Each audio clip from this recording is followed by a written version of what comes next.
Muito boa noite, uma vez mais, bem-vindos à Noite Informativa. Vamos já seguir ao espaço de análise, tem sido assim à quarta-feira. Recebemos os nossos três convidados e hoje mudamos de painel porque recebemos o Dr. José Lobo, a representação do MDM. José Lobo é a representação do MDM, é deputado do MDM. José Manteigas, portanto, é a representação da Renamo, é deputado e também é porta-voz, portanto, da Renamo.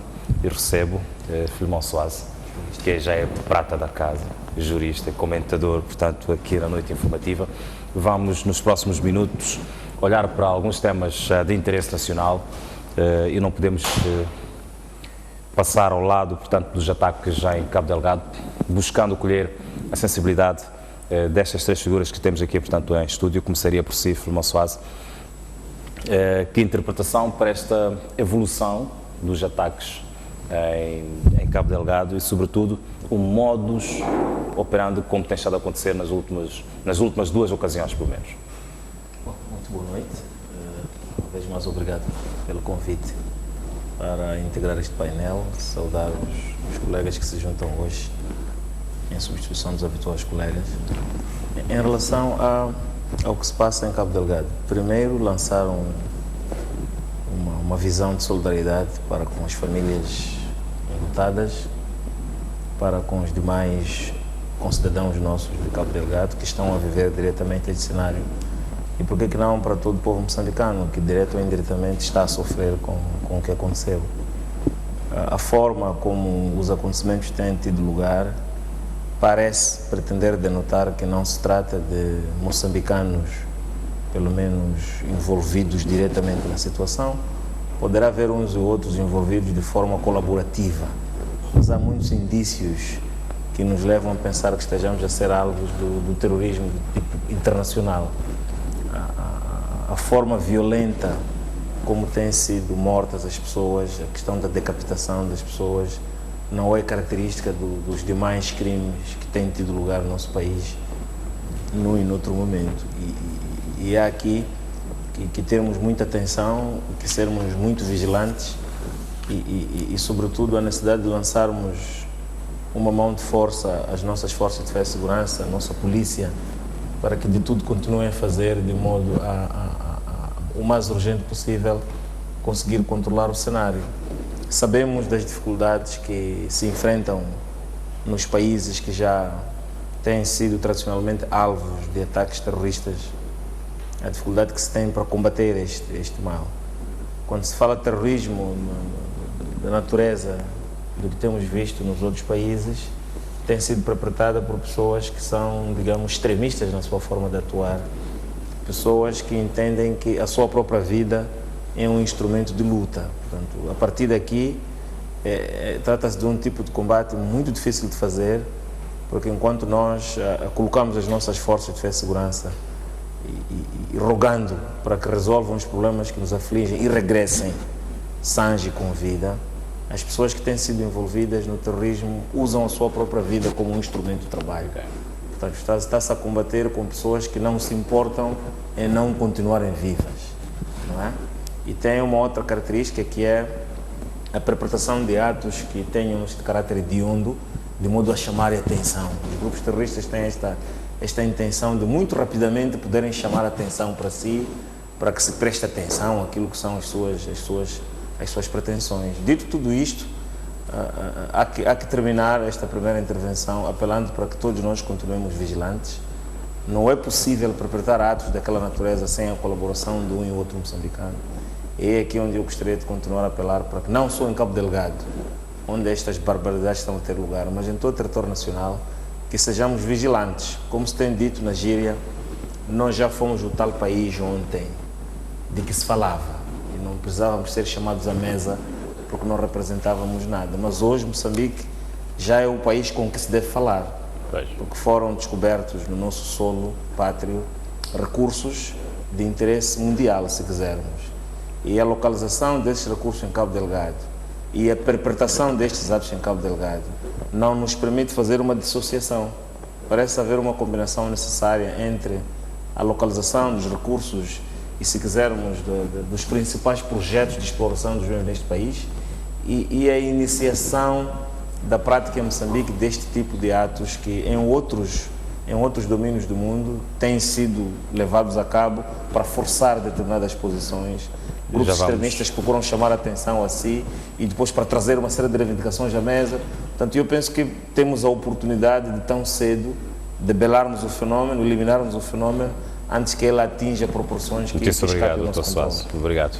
José Manteigas, coloco-lhe a mesma questão sobre a evolução dos acontecimentos em Mocimboa da Praia, em Macomia, em Palma, os ataques que têm estado a ser perpetrados por este grupo que publicamente ainda não reivindicou, portanto, não se manifestou.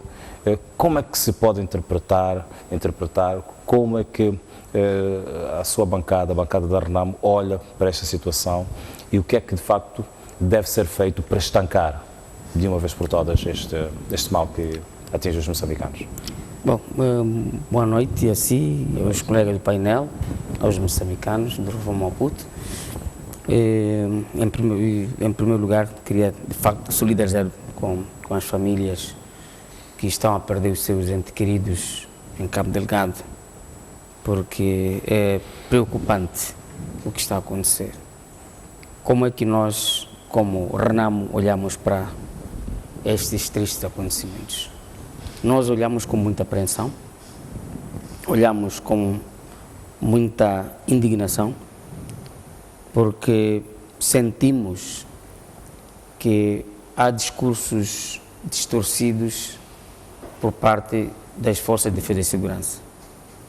Ouvimos há uns tempos o Comandante-Geral da Polícia da República de Moçambique, de viva voz, a dizer que tanto tinham estancado este fenómeno. E o que está a acontecer depois desses pronunciamentos é de fato um recrudescer destes atos bárbaros. Nos preocupa também porque, muito recentemente, o governo do dia apareceu a justificar as dívidas ilegais e inconstitucionais, dizendo que teria contraído essas dívidas para adquirir material de defesa e segurança para o Estado moçambicano. Também é suposto que os membros das Forças de Defesa e Segurança de Moçambique estejam muito preparadas. E a pergunta que se coloca é, afinal, toda esta dívida que nós estamos a carregar nas costas, alegadamente porque foi comprado material para a defesa do país, para que serviu este dinheiro? Em determinados momentos, nós sentimos e vemos as nossas forças de defesa e segurança, sobretudo a Força de Intervenção Rápida, a ser muito brava, a ser muito agressiva quando se trata de manifestação de cidadãos reivindicando seus direitos, quando os membros do partido da oposição querem defender o seu voto que lhes foi depositado na urna, quando o cidadão quer gozar os seus direitos e as suas liberdades fundamentais, nós sentimos uma polícia, uma força de intervenção rápida bastante eficiente. Mas estamos a assistir morte de moçambicanos e não estamos a ver essas forças que têm sido muito eficientes quando se trata de lidar com o cidadão comum a serem eficientes. Então isso nos preocupa e questionamos até que ponto nós temos forças de defesa e segurança altamente preparadas para defender a soberania e o Estado moçambicano. Por outro lado, é preciso referir que este fenómeno só pode ter o apadrinhamento interno, senão mesmo uma voz, um comando interno. Porque Cabo Delgado é uma parcela do país bem localizada. Então, por que está a acontecer isso em Cabo Delgado? E as nossas forças, de facto, estão impotentes, incapazes de estancar esse fenômeno que está a acontecer num único local. E mais, o modus operandi, rapto, decepar a cabeça das pessoas, é o mesmo modus operandi que nós assistimos há 1 ano, 2 anos atrás. Tivemos uma onda de raptos, sequestros no país, que terminaram, em muitas ocasiões, em mortes. Então, nos parece que é o mesmo modus operandi. Então, o que significará isso? Esta semelhança de atuação e esta, digamos... Portanto, coloca de lado a hipótese deste grupo ser, como se tem defendido largamente, o grupo Al-Shabaab, elementos do grupo Al-Shabaab, ou então, enfim, de outro tipo de facção extremista? Sim, porque olhando pela musculatura das nossas forças de defesa e segurança, que nos habituaram, como digo, em momentos em que o cidadão quer reivindicar os seus direitos, era suposto que em menos tempo estancasse esse fenômeno. Portanto, se eles estão a agir com tanta facilidade, é porque há coniventes dentro do país. Zé Lobo. Portanto, é esta a reflexão que gostaríamos de fazer. Para si, como é que olha para a evolução destes acontecimentos e a situação que se vive em Cabo Delgado? Com as famílias que dia após dia enfrentam esta realidade que não é nada agradável, segundo saudar os panelistas e os telespectadores. Eu dizer que para nós, o MDM, estamos extremamente tristes porque conseguimos alcançar a paz há pouco tempo. Estamos a começar a desfrutar e consolidar a democracia. Aparece-nos uma situação triste. Significa dizer de que as negociações entre o líder o ex-líder da RENAM e o Presidente da República termina nas eleições de 2019. Se este conflito em Cabo Delgado continuar, significa que iniciamos com uma nova guerra. Eu me lembro que os conflitos que aconteceram em Moçambique, todos se iniciaram assim. Falar de que o terrorismo, geralmente os terroristas fazem massacres de forma dispersa. Eles estão localizados. Estão em Cabo Delgado, é uma zona mineira, e custa-me fugir ao pensamento de que, de facto, há uma mão interna. Podemos pensar que há pessoas que não querem, há uma equipa que não quer paz em Moçambique. Qual seria o interesse dessa equipe que não quer paz em Moçambique? Porque, efetivamente, em 2019, tudo pode acontecer. O poder pode ser retirado a uma determinada camada e essas pessoas podem estar-se a preparar. Este é um pensamento. Podem estar-se a preparar para se colocar na oposição. Agora, eu não acredito que, desde que iniciou os massacres em Cabo Delgado, o governo de Moçambique não apareça com dados concretos, porque foram capturadas pessoas. O que é que essas pessoas transmitem? Eles estão a cometer crimes. Qual é o objetivo? De certeza que alguma coisa que as nossas forças, o comandante da polícia não nos quer transmitir.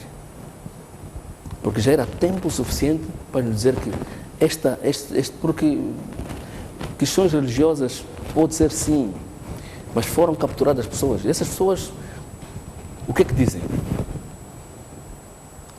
Então vamos acompanhar o processo para ver efetivamente o que é que vai acontecer.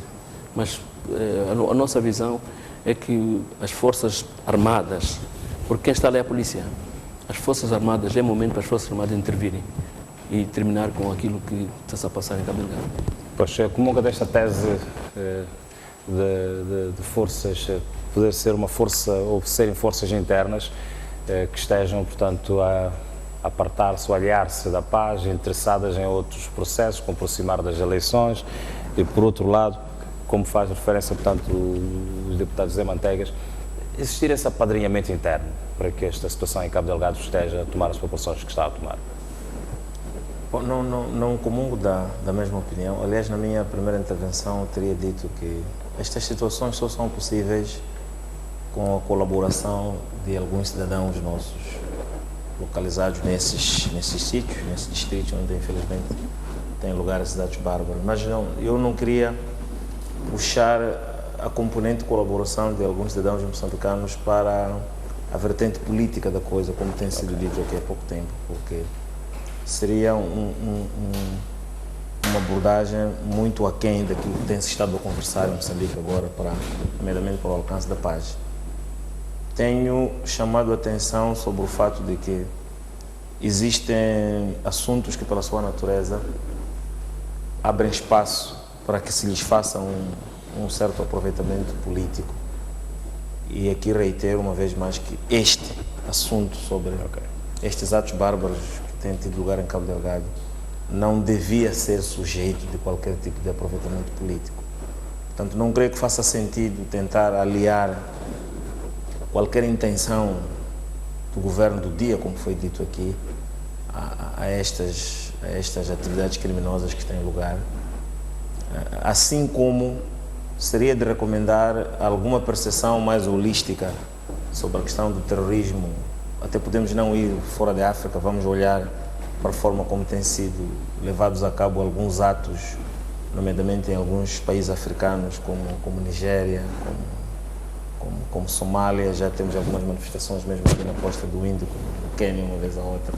Se nós olharmos para a característica como os ataques têm sido feitos, como é que começam, como é que se desenvolvem, se calhar aí podemos encontrar muitas similitudes que nos permitam perceber que de facto estamos perante um conjunto de atos que iniciam, como Moçambique está sendo alvo agora, de terrorismo de caráter internacional. Sendo que se pode olhar nessa perspectiva de como vão acontecendo, ou como tem acontecido em outros quadrantes do continente africano, qual julga que pode ser a melhor estratégia, o melhor caminho? Eu penso que as nossas forças de defesa e segurança têm estado a fazer o seu melhor. Não nos esqueçamos. Primeiro, se concordarmos que se trata de atos de terrorismo e terrorismo de caráter internacional, então, outra vez, somos convidados a olhar para esta questão de forma mais global. As forças de defesa e segurança moçambicanas não são melhores que as forças francesas, onde tem havido alguns ataques aqui e acolá, também localizados. As nossas forças de defesa e segurança não são melhores que os comandos norte-americanos dos Estados Unidos, onde tem havido ataques aqui e acolá. Podia citar muitos outros exemplos de estados em que as forças de defesa e segurança são de longe, quer em termos de meios, em termos de tecnologias, em termos numéricos e de uma série de condições materiais de trabalho que têm, são de longe superiores que as nossas, mas nem essas conseguem debelar em absoluto a questão da criminalidade desta natureza, do tipo de terrorismo internacional. E se quisermos recuar no tempo, olharmos para nós, até pela intervenção do meu colega de painel, Dr. Manteigas, quando diz que Cabo Delgado é um território provincial localizado, era suposto que as nossas forças de defesa e segurança conseguissem resolver o problema que está ali. Nós já tivemos problemas aqui dentro do nosso país, que também estavam localizados. E as forças de defesa e segurança são estas que nós temos. Portanto, era suposto que esta linha de percepção de que as forças de defesa e segurança deviam conseguir controlar o que se passa em Cabo Delgado de forma determinante. Se tivéssemos esta convicção todos nós, então, sequer em outros cantos do país poderiam algumas forças políticas, nomeadamente a RENAMO, que tem um braço armado, poderia ter sequer pensado em executar atos que fossem ilegais, nomeadamente através dos ataques que nós todos acompanhamos. Oxalá não voltem a acontecer. Portanto, eu queria era trazer esta análise de que vamos olhar para as forças de defesa e segurança como aquela componente do Estado moçambicano que tem estado a trabalhar no sentido de esclarecer estes fatos, encontrar uma solução para que terminem de forma definitiva. Se nós mesmos, como moçambicanos, já vamos com um olhar de desconfiança em relação às nossas forças de defesa e segurança, então o problema vai ficar ainda mais grave. E se calhar aproveitar este espaço para reiterar o apoio porque eu penso que as forças de segurança, a polícia, os militares e outros intervenientes indiretos neste processo, que devem ter o apoio popular, e o apoio começa pela colaboração.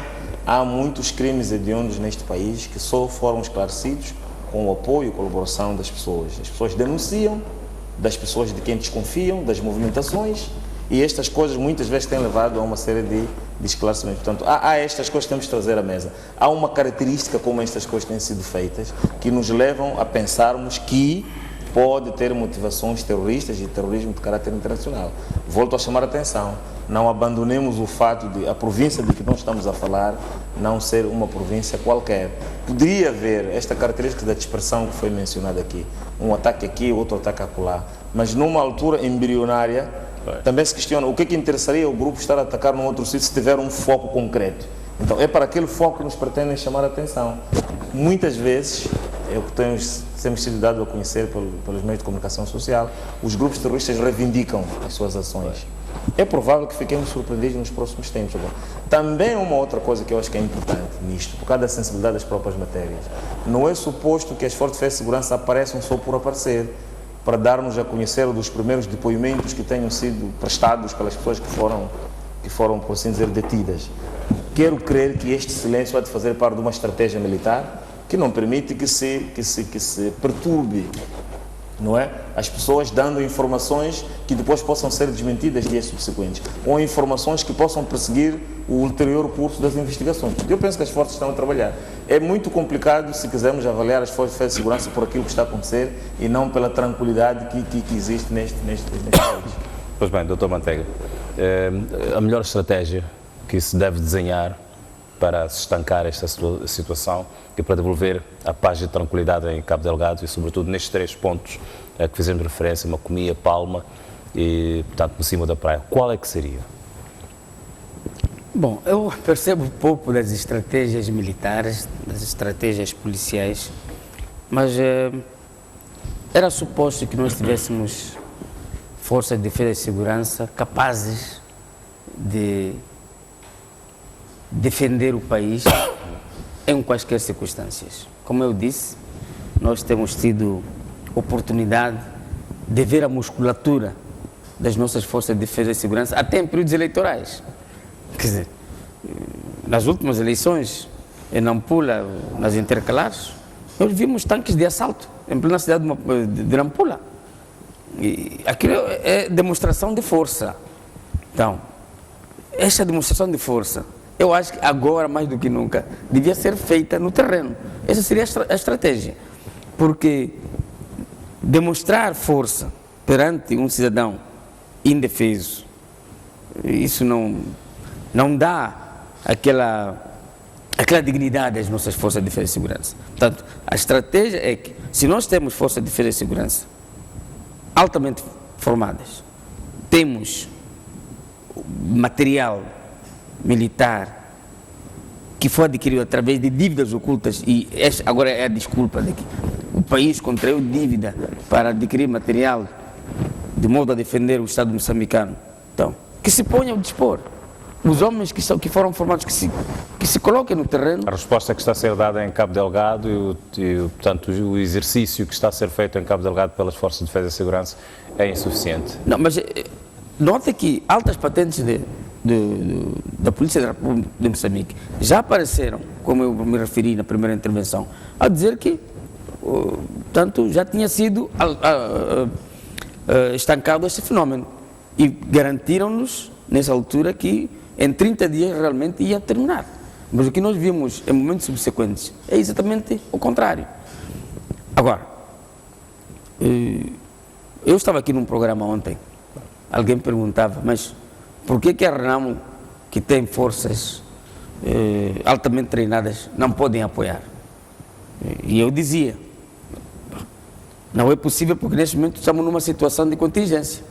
Mas, se os nossos comandos forem integrados, como nós estamos a negociar com o governo, nas forças de defesa e segurança, nomeadamente na polícia, nas forças armadas e nos serviços de segurança do Estado, as nossas forças vão dar um grande contributo, porque não há dúvidas de que nós temos homens extremamente preparados altamente preparados e que podem dar um contributo para estancar esta onda de criminalidade que, como estamos a dizer, é uma questão localizada. Não é o país todo, mas é uma questão localizada. Então, facilmente pode-se desbaratar esses grupos que estão a atuar em Cabo Delgado. Só para terminar, nós temos ouvido esse discurso, colaboração da população. Sim, senhor. Todos os moçambicanos, não há nenhum moçambicano que vai ficar indiferente vendo que o seu vizinho está a ser assassinado. Não. Mas quem tem a maior responsabilidade são as forças de defesa e segurança. Portanto, é a polícia, é o Serviço de Informação do Estado que deve atuar no sentido de localizar, identificar as pessoas que estão a cometer esses crimes e tomar as devidas medidas. Muito obrigado, José Lobo. Eu mais uma vez, continuo a dizer que estou extremamente triste com a tal situação, porque este governo tem experiência enorme de guerrilha, tem experiência de penetração, pelo menos provou durante os 10 anos de luta e provou no combate que tiveram com o Guaranão. Aquela população que vive em Cabo Delgado, em Macomia, conhece a realidade, convive com aquelas pessoas. É verdade que aquelas pessoas depois cometem atrocidades, etc, mas sabem qual é a proveniência efetiva. O que nós queremos saber, efetivamente, é, nesta primeira fase, pode ser uma questão estratégica, quem são eles? O governo ainda não disse quem são eles. Ouvimos a teoria do Al-Shabaab, etc. Portanto, os muçulmanos já pareceram a afastar-se desta seita, a dizer que não é. Tanto mais que eles, no momento, atacaram as igrejas, etc. Mas aquela população, eu tenho fé que sabem efetivamente o que está a passar em Macomia, em Cabo Delgado. E nós, como moçambicanos, queremos saber o que está a passar. Sabemos de que, tarde ou cedo, o mal virá à tona. Isso é natural. E não queremos ficar surpreendidos com a situação. É por isso que eu apelo ao governo que tem maior responsabilidade sobre os ataques de Cabo Delgado, porque a função é defender a população moçambicana. Nos tragam informações concretas do que se está a passar lá, para nós não criarmos ondas de desconfiança, uma vez que conhecemos o potencial. O governo não nos vai dizer agora que são fracos, não. Eles sempre se mostraram fortes. Portanto, eu termino por aqui. Há uns tempos atrás foi veiculada uma informação e com imagens de apreensão de armamento novo que saía de Nampula em direção a Cabo Delgado. E o país até hoje não foi informado de quem eram aquelas armas, ou pelo menos quem era o mandante e qual foi o destino daquelas armas. Portanto, mas o ponto é que estavam a sair de Nampula para Cabo Delgado. Isso foi publicidade, foi publicado e todos nós vimos o que aconteceu. Então, de fato, há uma série de perguntas, de inquietações que surgem no cidadão, com tantos elementos que acho que seriam suficientes para, pelo menos, minimizar o que está a acontecer. Antes, pelo contrário, estamos a sentir que, de uma única vez, serem assassinados 10 moçambicanos, 17 moçambicanos. Isto é muito, muito pesado. E, de facto, o governo ainda não apareceu publicamente a dar explicação aos moçambicanos. E já faz tempo. E achamos que não é bom sinal isso. Não é bom sinal. Não podem ser as cautelas que devem ser tomadas em situações desta ordem. Sim, e que o mas governo... as pessoas estão a morrer. Pois. Sim, o problema é que as pessoas estão a morrer, sim, cautelas, trata-se de uma situação muito sensível, sim, mas os atos que estão sendo praticados nos parece que não permitem travar, pelo menos, a violência com que as coisas estão a acontecer. E isso é que é preocupante. Pois. Eu percebo perfeitamente o ponto nos termos em que é levantado, mas eu insisto na tecla da não culpabilização nem do governo, nem das forças de defesa e segurança. E já explico um porquê. Por exemplo, apraz-me quando o meu colega de painel mostra-se bastante triste com a morte simultânea de 10 pessoas num dia e um outro número no outro dia. Mas nós já tivemos neste país. O meu problema é que não podemos deixar a nossa história de lado. A história tem que nos acompanhar porque ela depois permite-nos pensar, olhar para o status quo presente e perspectivar-nos o futuro. Nós estamos a gerir um conflito neste país que começou em 76. Passam cerca de 42 anos, não ignoremos isso. E as forças de defesa e segurança, podendo ser outras pessoas do ponto de vista nominal agora, mas é aquela força que sempre representou o Estado moçambicano, desde esse tal conflito até esta parte. Se exige agora que as forças de defesa e segurança sejam capazes de explicar, de debelar e estancar os ataques que estão em curso, então estamos nós a reconhecer que há aqui fenômenos bicéfalos, porque há um conflito que nós trazemos de 76, que até hoje está numa, vamos lá dizer, se calhar nas suas fases mais terminais, mas para isso levou cerca de 42 anos. Não estou a dizer que se tem que levar 42 anos também para explicar o que se passa em Cabo Delgado, só estou a recomendar que tenhamos alguma cautela nesta abordagem e nesta exigência de pressa para se explicar o que se passa. É que nem em 76 houve esta flexibilidade e não haveria também hoje, no âmbito da tal estratégia político-militar que está sendo levada a cabo. Portanto, há ataques que há que compreender os ataques. Vamos lá pegar o exemplo da própria Renamo, das vicissitudes porque foi passando até hoje, que está em condições de, mano a mano, como se diz na gíria popular, a dialogar com Sua Excelência o Presidente da República para o alcance da paz neste país. Quem sabe? Nós não sabemos se é um outro grupo de insurgentes que vem com objetivos similares ou outros e que quer reivindicar o seu espaço. Ninguém pode dizer isso com categoria agora. Estava o colega do painel a dizer que as populações dos distritos que estão a ser alvos até este momento eventualmente saibam o que é que se passa. Se saibam o que é que se passa, é esta tal colaboração a que eu me referia na minha primeira intervenção. Não há melhor coisa do que colaborar com as forças de defesa e segurança e colocar à disposição a informação que têm. O que é que está-se a passar, afinal, não sei, para ver se as forças de defesa e segurança conseguem fazer uso desse conhecimento para propiciar um melhor combate e tentar terminar com estas situações. A referência que é feita de que é provável que ao nível da Renamo existam homens altamente qualificados que poderiam, na linguagem do deputado Manteiga, desbaratar estes movimentos, estes grupos insurgentes que atuam em Cabo Delgado. Eu penso que também é uma coisa no mínimo curiosa e se eu posso aproveitar esta oportunidade de apelar para que quanto mais rápido se proceda a esta questão da integração das forças militares da Renamo no Exército, para que possam emprestar a tal utilidade a que o colega se referia, quando se refere a esta robustez, a este treinamento altamente qualificado que eles terão tido sorte de participar, se calhar até melhor do que as forças de defesa e segurança estão a imaginar. Eu penso que deviam emprestar a sua utilidade agora. A questão da circulação das armas no território nacional, nesta altura.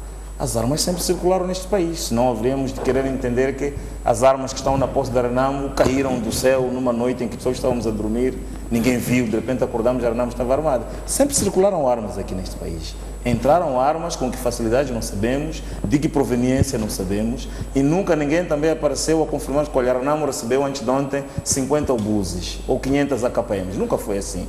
Compreendo que, tendo sido uma notícia que foi trazida a público, olha, há armamento a sair de Nampula para Cabo Delgado, deveria ter havido uma explicação, não sei por parte de quem, não é? Mas queria recomendar que nas abordagens que nós fazemos sobre questões de ataques neste país, de matanças neste país, sobretudo quando queremos entrar em detalhes numéricos, nós já tivemos matanças aqui em números muito superiores a esses.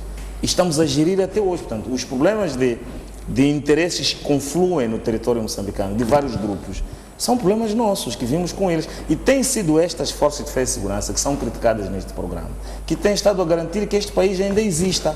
Porque provavelmente as intenções iniciais dos que têm atacado o Estado moçambicano seria eventualmente que o Estado tivesse fracassado. Este Estado existe, com todas estas dificuldades. O Estado existe. Se agora estamos a falar de um conflito localizado, se calhar não nos apercebemos que por detrás disto estamos a dizer que há todo um conjunto de território que está livre de tais ataques, então está tão localizado, o que prova que há todo um receio de que se alastre, portanto, o tal tipo de ataques por todo o território nacional, porque há zonas em que é mais difícil que eles o façam. Portanto, não é por estar localizado que se vai entender que isso significa uma fragilidade das forças de defesa e segurança. Eu penso que não.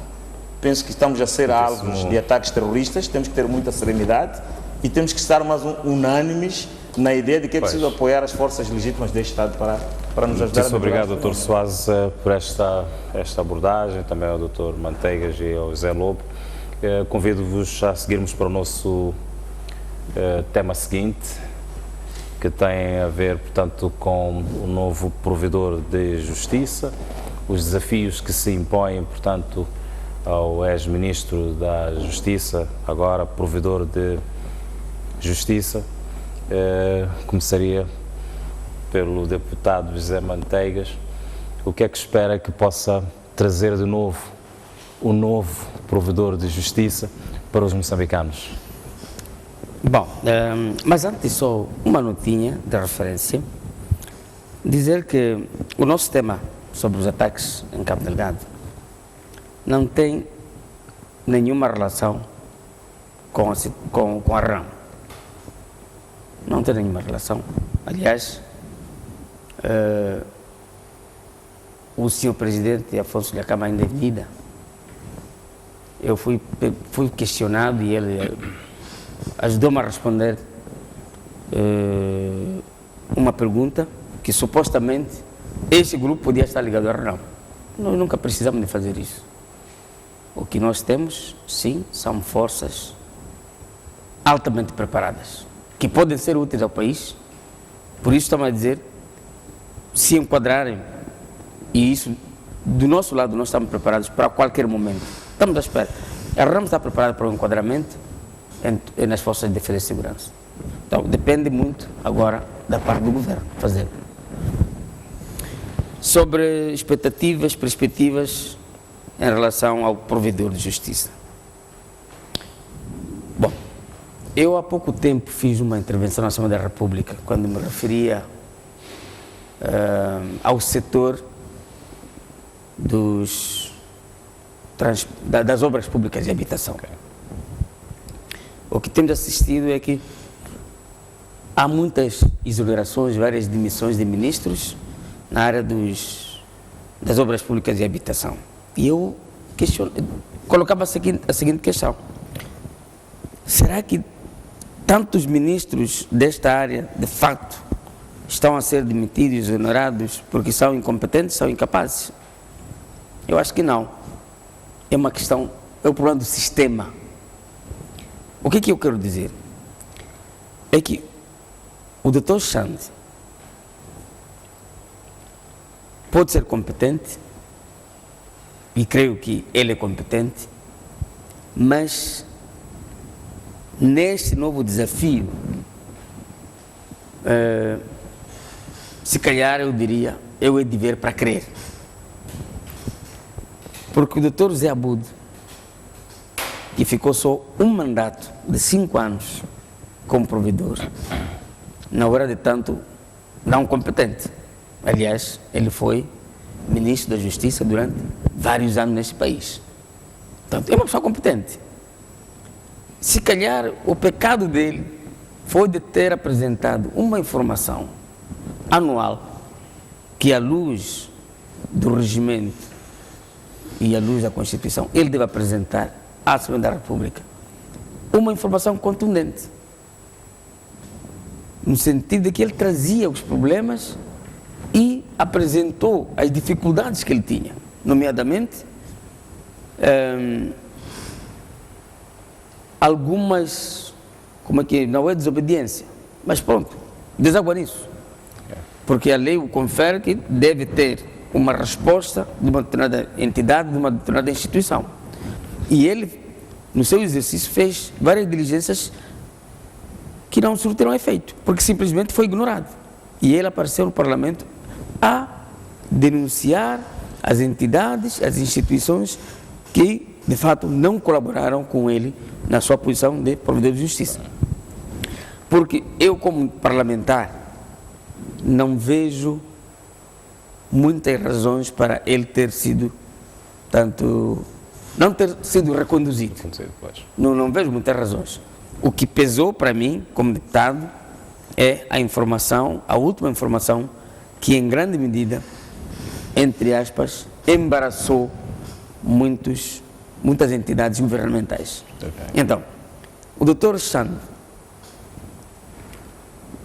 ele, apesar de ser competente, se não for corajoso, como o Dr. Zé Abude foi, porque ele tem a grande missão de ser provedor de justiça, portanto, o cidadão vê a ele como uma alternativa para solucionar os seus problemas, uma vez goradas todas as tentativas em várias instituições.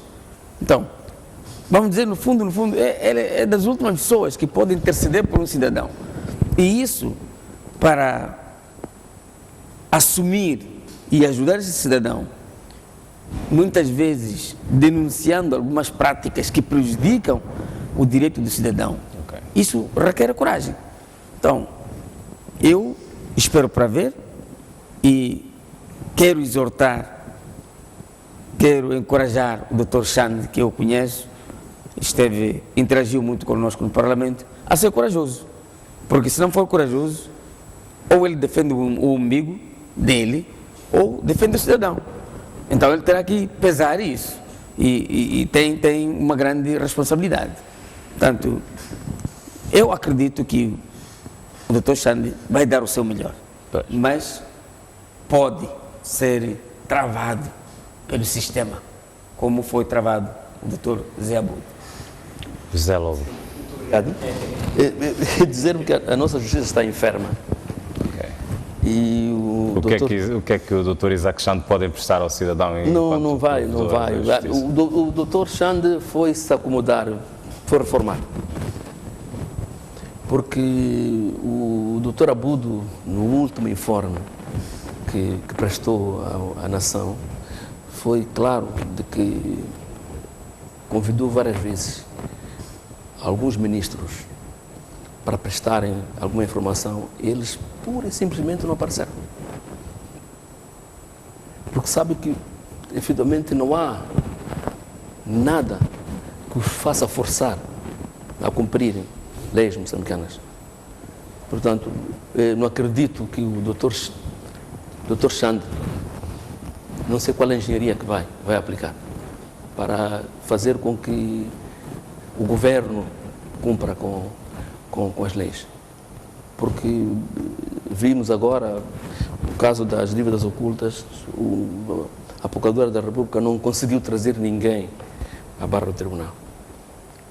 Porque ela está atada, foi nomeada pelo Presidente da República e tem de defender o sistema. Essa terá sido uma das razões pelas quais o MDM tinha proposto tanto sua figura. Exatamente. Então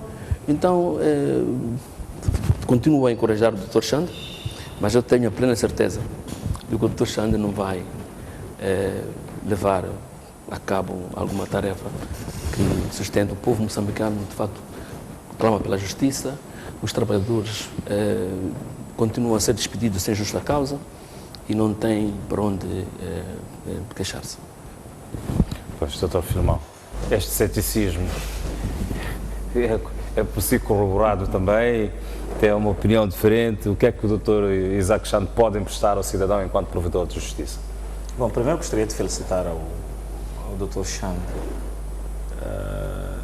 e congratular-me pelo fato de ele vir do meu grupo dos advogados, e penso que estamos todos felizes por ver um colega a trilhar cada vez maiores caminhos para dar o seu contributo no âmbito da administração da justiça no nosso país. Eventualmente fosse importante que percebêssemos o papel do provedor da justiça, que não é um órgão, por assim dizer, de decisão, mas é um órgão de persuasão, se quisermos dizer, de interpelação em nome dos cidadãos às instituições a quem cabe efetivamente tomar decisões sobre uma ou outra temática, dependendo das preocupações que as pessoas têm. E neste quadro, não se espera que o provedor tome decisões como tais. Espera-se que tenha um papel ativo nesta tentativa de comunicação com as instituições que têm efetivamente poder sobre um e o outro processo ou uma outra matéria. E eu penso que o procurador cessante, melhor, o provedor cessante, foi feliz, fez um árduo trabalho, aliás, consta dos relatórios que foi apresentando, nomeadamente neste último, uma série de situações que ela rola. E é justamente esse trabalho que se espera que venha a desenvolver também o provedor recentemente eleito pela Assembleia da República. Não se está à espera de um provedor que extravase os limites das suas competências e atribuições constantes da Constituição, e temos a sorte, eventualmente neste programa, de ter 2 deputados, e que, tendo chegado à conclusão de que os provedores em Moçambique não têm tido facilidades de se movimentar, nomeadamente na tomada de decisões, porque não é esse o papel que lhes cabe. Eventualmente aqui há 2 hipóteses em que os nossos deputados podem nos ajudar. Na primeira é através de um estudo comparado. O direito internacional, olhar para aquilo que são as provedorias de justiça dos outros países, qual é que tem sido o seu papel. Este estudo seria interessante para nós não estranharmos aquilo que tem sido feito ao nível da nossa provedoria. Eventualmente estamos a falar de uma figura que em todos os quadrantes do mundo tem tido estas dificuldades, por não lhe serem atribuídos poderes decisórios, mas poderes de persuasão aos órgãos a quem cabe decidir, de interpelação, não é? E depois, um outro papel que eu acho que seria interessante dos nossos deputados seria, havendo esta percepção de que o provedor não tem linhas fáceis por que se cozer, então o que é que deverá ser feito a nível legislativo, a nível constitucional primeiro, de modo a conferir-lhe tal campo aberto para que possa atuar de melhor forma. E por que comecei por referir uma questão da abordagem comparativa? É que não há, que eu saiba em nenhuma parte do mundo, uma provedoria de justiça que tenha tais poderes. O que nós devemos discutir eventualmente é que nível de tratamento deverá ser dado aos ministros ou aos ministérios ou outras instituições que, tendo sido convidadas pelo provedor a se pronunciarem sobre determinada matéria, não o façam dentro do prazo X. Se quisermos aplicar, não sei se seriam sanções de natureza disciplinar ou outras, por aí podemos discutir a questão. Agora, o provedor como tal não lhe cabe fazer mais nada senão isso. Agora, se me disserem, por exemplo, os colegas do painel que percebem que quando alguém cessa uma determinada função por causa do fim do seu mandato, é porque alguma coisa terá acontecido. Eu não percebo desta forma. Eu percebo que todos nós, como moçambicanos, estamos abertos a desempenhar determinadas funções e que os mandatos têm os seus prazos. Esta é qualquer coisa que vem com as democracias e que temos que perceber e sobretudo, a máxima segundo a qual as pessoas que têm poder para nos conferir determinados mandatos, em algumas situações também têm poder para que os retirar. Não é o caso. O provedor José Abudo Cessante foi até o final do seu mandato, entendeu-se em refrescar o órgão, em trazer uma nova pessoa, uma nova mentalidade, para continuar a trilhar aquele caminho. Isso não pode significar que esteja a passar um cartão vermelho à pessoa que terminou o seu... Aliás, o meu colega do painel, penso que eu, se não estiver errado, está neste momento nas funções de porta-voz da Renamo. Essas funções já foram desempenhadas por uma outra pessoa e eu quero crer que não assumiu essas funções de forma eterna. Está consciente de que qualquer dia vai ter que cessar para dar lugar a um outro porta-voz. E a cessação de funções da sua parte, deputado Manteiga, não dependerá do fato de ter feito uma intervenção bizarra em algum órgão de comunicação. Não. Haverá um entendimento que, olha, já serviu o suficiente neste papel, podendo continuar a ser útil num outro papel. Eu penso que todos nós moçambicanos temos de estar preparados para isto, quer num campo, quer no outro. E, nomeadamente, na questão sobre a questão do provedor da justiça, eu penso que foi em bom momento. O provedor deu o seu máximo e eu penso que ele vai continuar a ser útil neste país, particularmente no âmbito da administração da justiça. É uma pessoa com bastante bagagem, atendendo aquilo que foram as funções que ele assumiu anteriormente, em cuja cessação não se disse que ele teria cometido um erro ou outro, não é? Portanto, eu penso que não se deviam aqui também inventar epítetos segundo os quais haverá uma tendência X ou Y na sua... Eu penso que é natural. Os mandatos têm prazos, os prazos têm que ser cumpridos. E se nós pudermos ser substituídos em vida e pudermos assistir ao novo ímpeto que os nossos substitutos vão trazer, eu acho que nós também só aprendemos. Não podemos fazer tudo certo. somos humanos, passíveis de cometer erros. Se ele os tiver cometido, eu assumo que terão sido erros no âmbito do desenvolvimento das suas funções. Só era quem trabalha. E eu quero crer que, da mesma forma que o Zé Abudo foi até onde foi, o atual provedor irá até onde irá e teremos um outro provedor. Então, eu olho as coisas de forma normal, sem estas interpretações. Sim, doutor Sais, de fato, gozamos do privilégio de Sais é outro, eu sou Soares. Soares, desculpa, Yeah. peço desculpas. Gozamos desse privilégio de ser deputado, de fato. É que nós, como bancada, depois da última informação do Provedor de Justiça, porque o regimento dá a possibilidade de se fazer uma moção ou de reprovação ou de censura, a minha bancada apresentou uma moção de aprovação daquela informação. A bancada maioritária, pura e simplesmente, chumbou.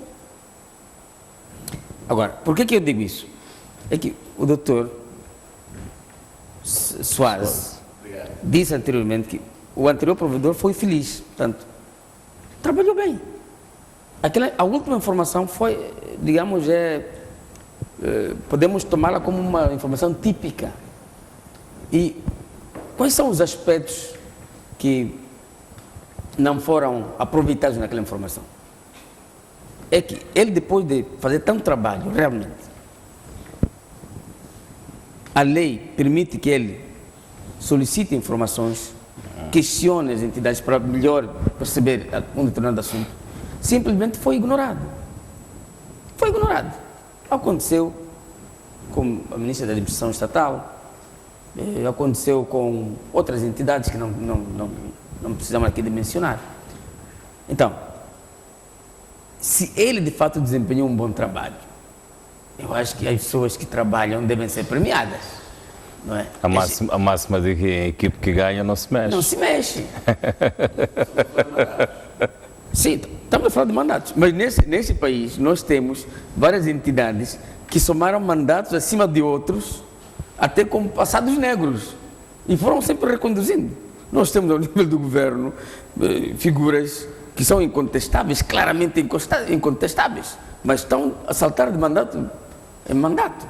Agora, eu não estou a dizer que de fato não se deve respeitar os mandatos, deve-se, mas há esta premissa de que de fato, como se diz na gíria desportiva, a equipa que ganha não se mexe. E mais, o Provedor de Justiça faz recomendações. E quando uma recomendação não é aceite ou quando é simplesmente ignorada, isso é mau. Então, é isso que estamos a dizer, que o doutor Chan, por mais competente que ele seja, se continuar esse comportamento que assistimos até o fim do mandato do doutor Zé Abudo, o doutor Chan não vai ter sucesso. E ele sabe, até tem o privilégio de ter sido ministro. Portanto, aquela filosofia do governo na relação com o provedor, espero que mude. Vamos ver como é que vai tratar essa questão o doutor Chand. O fato do anterior provedor ter-lhe convidado a prestar alguma informação e eventualmente não ter prestado essa informação, e como é que vai tratar agora, portanto, para... E mais, o doutor Soares, vou terminar já, se me permitir, o doutor Soares até fala o doutor Zé Abudo tem muita bagagem, bastante bagagem. Então, essa pessoa mexe-se assim, teve só 5 anos. Então, não estou a defender, não sou advogado do doutor Zé Abudo, mas o ponto é mesmo esse. O país precisa de valorizar o trabalho das pessoas e valorizar o mérito das pessoas e aceitar que num país como o nosso tenhamos, digamos, ou obedeçamos o princípio da interdependência das instituições. Isso é importante. Portanto, só uns 2 pontos, deputado Manteiga. E nesta minha tendência a dizer que, olha, não ignoremos a nossa história. Quando faz referência ao fato de que as pessoas que tenham tido um bom desempenho, em princípio, deviam ter a oportunidade de renovarem os mandatos, não é assim? Eu penso que na sua alocução foi isso que deixou a transparecer. Eu queria lhe lembrar que no seu partido, Renamo, quando se deu luz, por assim dizer, à emergência do MDM como partido, nós não nos esqueçamos da nossa história, foi porque o atual presidente do município da Beira, que tinha concorrido pela Renamo, tinha entendido que devia continuar a ser ele o candidato, quando a opinião do falecido líder da Renamo, ou da Renamo como um partido, era de que devia ser um outro candidato. Tendo esse senhor a que eu me refiro, o atual presidente da Beira, concorrido como independente, ganhou as eleições, prova de que afinal tinha tido um bom desempenho no mandato anterior, mas foi preterido pelo seu partido como candidato.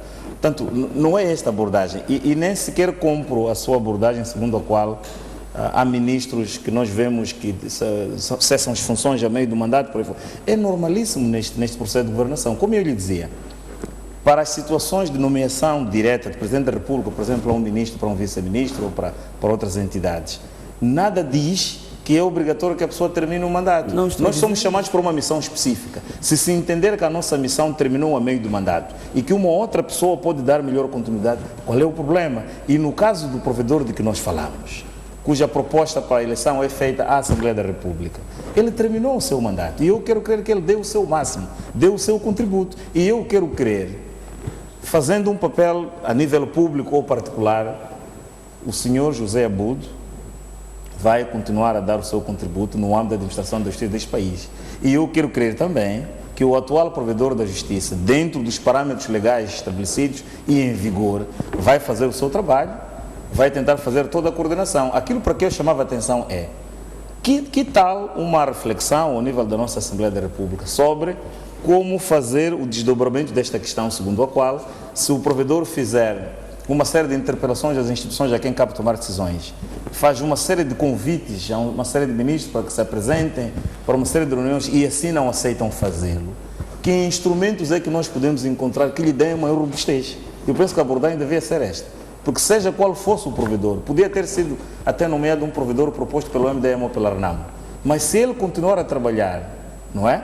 Dentro dos mesmos parâmetros, então poderíamos continuar a ter os mesmos problemas, ou teríamos de chegar à conclusão segundo a qual não, afinal é a própria provedoria a quem não cabe fazer mais do que esse papel persuasivo no âmbito dos poderes que existem na administração da justiça. Eventualmente a abordagem seria esta: o que é que se pode fazer para tornar o poder do provedor mais robusto? Esta que é a abordagem, e não criar nomes. Olha, José Abudo não foi capaz, Chanes não será capaz. Penso que a ideia não é esta. Vamos permitir que colega painelista, que o José Lobo também possa intervir. Sim, só me dá um segundo.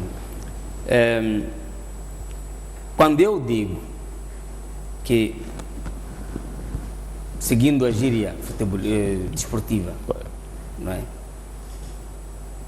A equipa que ganha não se mexe, não significa que não se devem respeitar os mandatos. Não estou a dizer isso.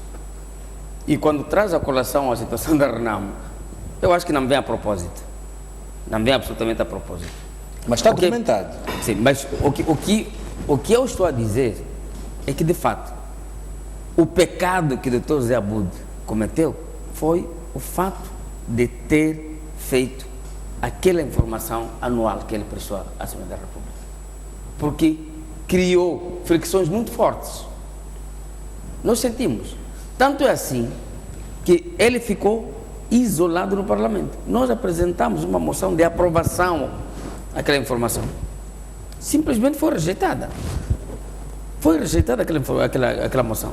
Portanto, um dos mecanismos realmente para dar maior poder ao provedor de justiça é esta, aceitando que a informação que ele prestou foi uma informação objetiva, uma informação que, de fato, trouxe elementos que podem ajudar a resolver os problemas dos cidadãos, o que não aconteceu. Portanto, é nessa perspectiva. Mas ao nível do Parlamento, vocês funcionam com o regime das maiorias. As maiorias, quando se trata de votações, ganham, não é assim? Se fosse o contrário, a Renamo tivesse uma certa percepção e caso a Renamo tivesse maioria, também poderia votar naquilo que entendesse que é o mais correto. Eu penso que funcionam desta forma. Agora não estamos a fazer um juízo de valor. Não é isso. Que é correto e que não é correto. Não é o caso. O programa também tem a utilidade de dar um esclarecimento público.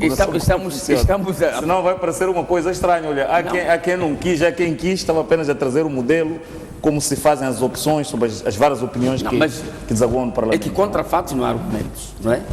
Em direito, isso O fato é que temos uma Constituição e um regimento. Temos um fato. Não é? O provedor de justiça apresentou uma informação objetiva, uma informação que pode trazer soluções para os problemas dos moçambicanos. Porque o fim último, qual é, afinal de contas? É que o provedor é um intercessor dos moçambicanos em situações em que não consegue resolver seus problemas. Então, ele traz caminhos, traz propostas de solução dos problemas dos moçambicanos e um grupo de moçambicanos diz não, essa informação não a aprovamos. Então, isso é complicado, né? José Lobo, É muito convido-lhe a complicado. entrar para a conversa e tentarmos fechar Em este poucas, assunto. em poucas palavras, ainda bem que o doutor Soares é jurista. Eu penso que o nosso sistema de justiça deve funcionar como vasos comunicantes. Quando ele se fecha, então qualquer das partes não tem capacidade para poder funcionar. É o que acontece com o provedor de justiça. O sistema de justiça está bloqueado, está fechado. E ele não tem, por volta disso, a sua capacidade de persuasão não desenvolve. Porque se o nosso sistema de justiça funcionasse, eu tenho a plena certeza que o provedor Abudo, o provedor Xande, podiam alcançar pontos extremamente para o povo moçambicano. Mas enquanto a nossa justiça continuar a ser aquela justiça, devido ao sistema, não temos muitas hipóteses. Portanto, se não muda o sistema, nada muda. E temos que aceitar que essa é a realidade moçambicana. Deputado Lobo, eu não tenho esta seguimos percepção para o de que próximo. o nosso sistema de administração da justiça esteja bloqueado e já lhe dou alguns indicadores. Nós estamos com a rede dos tribunais judiciais a aumentar neste país, estamos com o Tribunal Administrativo a descentralizar-se, a completar-se ao nível das províncias. Nós estamos com cada vez maior número de magistrados com formação superior. Mais do que isso, estamos agora com um centro especializado para a formação dos nossos magistrados aqui na província de Maputo, na cidade da Matola, no bairro Fomento, onde temos o Centro de Formação Jurídica a especializarmos os nossos juristas para as várias funções ao nível da magistratura.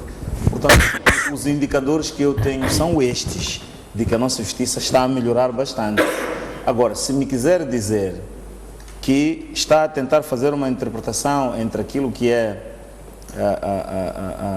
vamos lá, nomeadamente a nomeação dos titulares de alguns órgãos da administração da justiça pelo Presidente da República, estou a pegar o exemplo que disse há pouco tempo, quando falava da nomeação do Procurador por aí fora.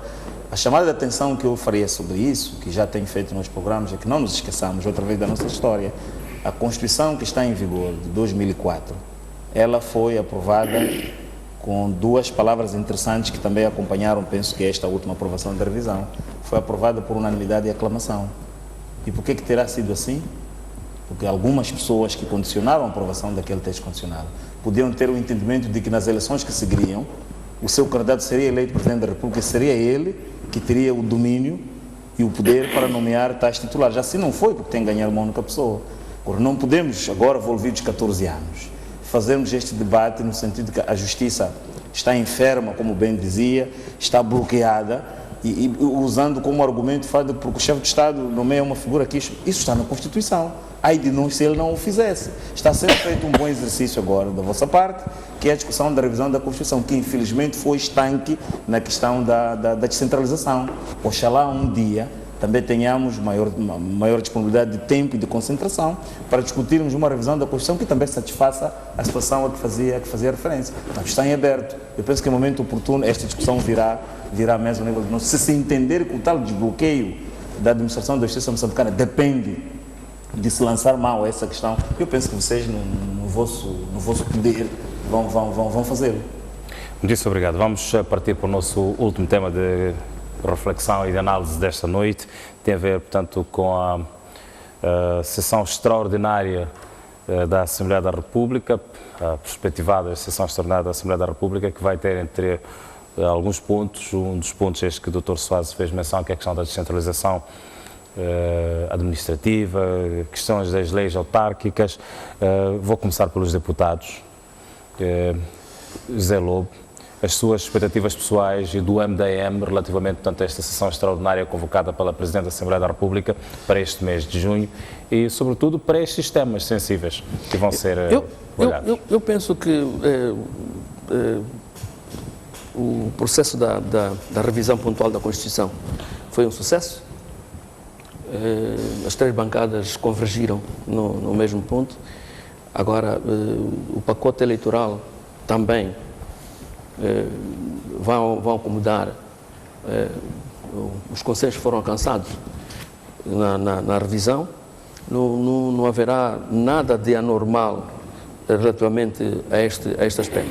O que eu quero apenas chamar a atenção é que em democracia tudo isso acontece. Nós também, quando apareceu o modelo de cabeça de lista, ficamos um pouco retraídos, porque estamos a pensar que o modelo ideal era aquele que vínhamos efetuando, e o MDM teve sucessos no processo eleitoral, mas adaptámos-nos a esta realidade. E temos dito que há males que vêm por bem. Portanto, esta opção que trouxe um equilíbrio para consensualizar, portanto, o processo é bem-vinda. Nós, como MDM, aderimos à equipa, apresentamos os nossos pontos foram consensualizados e estamos abertos para a revisão do pacote eleitoral, que não vai fugir ao conceituado na revisão pontual da Constituição. Deputado Manteigas, para si, esta sessão extraordinária, o que é que os moçambicanos podem esperar, do ponto de vista de posicionamento da Renamo, em relação aos pontos que são propostos a serem levados a debate? Bom, esta sessão extraordinária da Assembleia da República, de certo modo, a ter um desfecho positivo, vai ser uma grande homenagem à Sua Excelência, Sr. Presidente Afonso Macacho Marceta Djakama, que em vida se bateu longos anos para a democratização deste país, que acabou culminando com este processo de descentralização que estamos agora a assistir. Oxalá que vai ter um desfecho com a revisão das matérias ordinárias. Portanto, como perspectiva é que tenhamos um desfecho feliz, como foi a quando da revisão pontual da Constituição da República.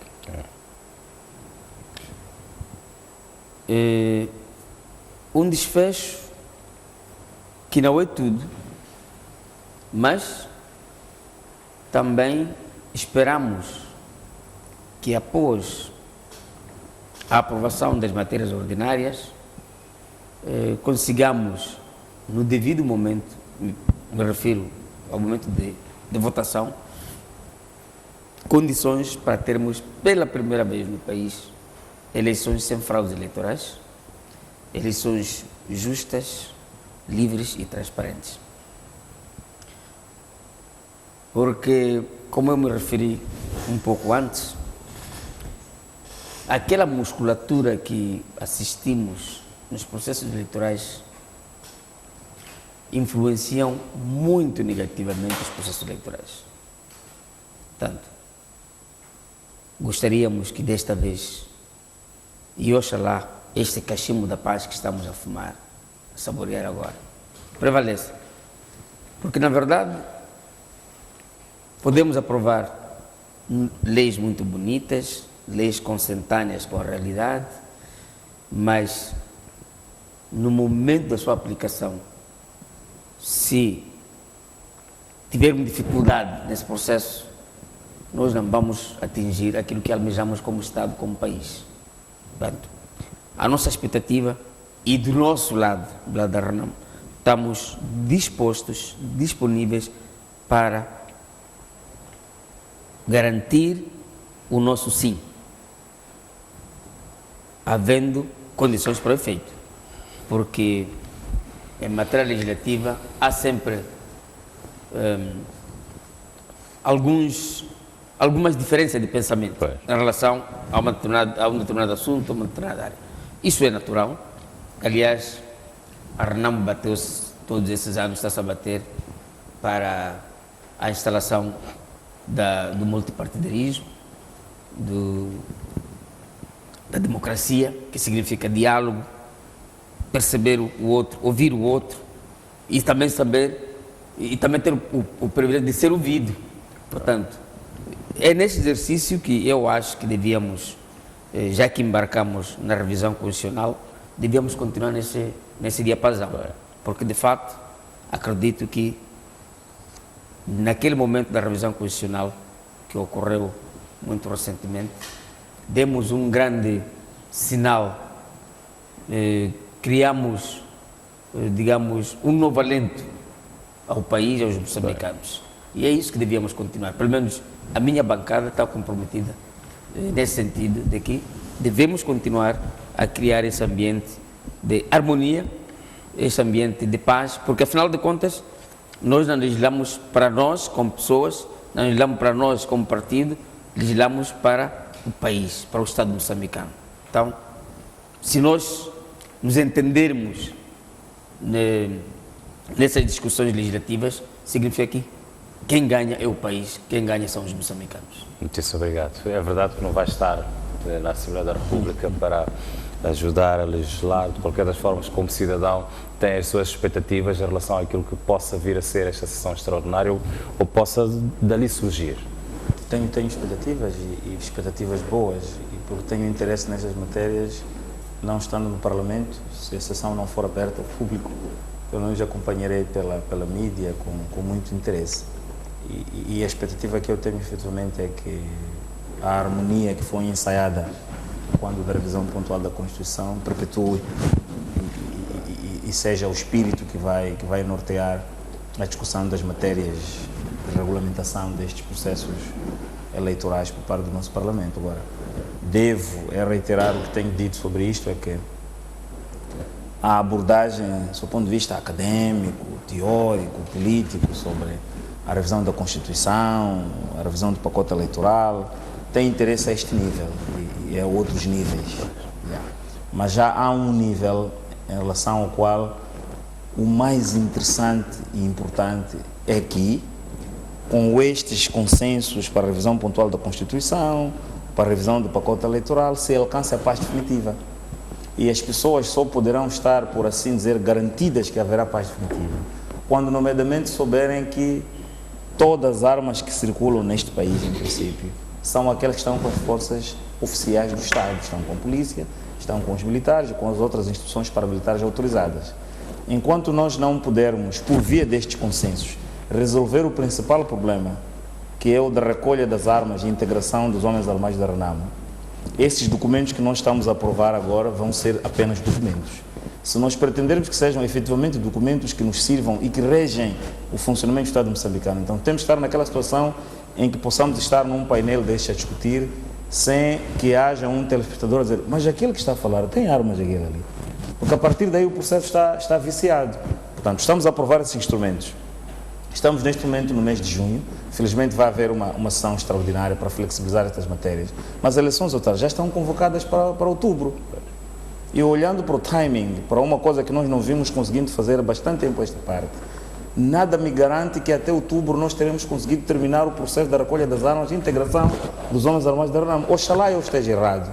E num timing muito fechado da abordagem que vai ser continuada pelo atual líder da Renamo, com Sua Excelência o Presidente da República, resulte em uma mestria qualquer que permita que a data em que nós formos às eleições, as únicas armas conhecidas neste país estejam sob controle do Estado moçambicano. Porque se assim não for, então vamos a estas eleições com algum receio, no sentido que nós não sabemos, em função de A, B ou C perderem as eleições, o que é que vai acontecer neste país? Porque a única certeza que nós teríamos de que teremos eleições genuínas, de cujos resultados vai haver alguma manifestação, vai ser manifestação de rua, legalmente prevista, era na situação em que já não tivéssemos homens armados da Renamo. Se os tivermos ainda, então estamos expostos as situações em que nós vimos desde os anos anteriores a esta parte. Há uma referência que devo fazer, porque digamos, repetitivo ouvir os quadros da Renamo referirem-se ao seu líder como aquele que em toda a sua vida se bateu pela descentralização, pela democracia, por aí fora. O que eu queria recomendar é que revisitássemos as obras que foram escritas sobre a emergência da Renamo, os propósitos da sua criação e da sua luta, porque vamos ficar surpreendidos.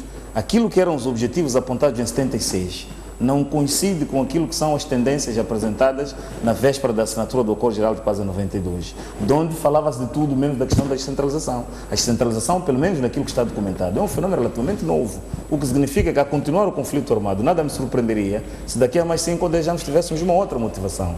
Eu tenho muito respeito por aquilo que o deputado Manteiga dizia, mas há de compreender que eu lhe convido a que revisitemos também os manuais que têm sido escritos até por gente de fora de Moçambique, que até tem tido abordagens hostis ao governo da Frelimo, que significa que deviam, em princípio, ser bibliografias importantes e a ter em conta sobre aquilo que foi a emergência, o propósito e aquilo que tem sido o papel da Renamo nesta parte. Eu penso que temos que ter um bocadinho este cuidado. Vamos às eleições de outubro. Que condições é que nós temos para garantir ao povo que, olha, mormente a aprovação dos instrumentos, tanto revisão pontual da Constituição, novo pacote autárquico, por aí fora, até que ponto é que no dia em que eu for votar em outubro, estou garantido de que se eu não votar no A, isso não vai significar que ele depois me venha atacar no dia seguinte. Muitíssimo obrigado, doutor Soares.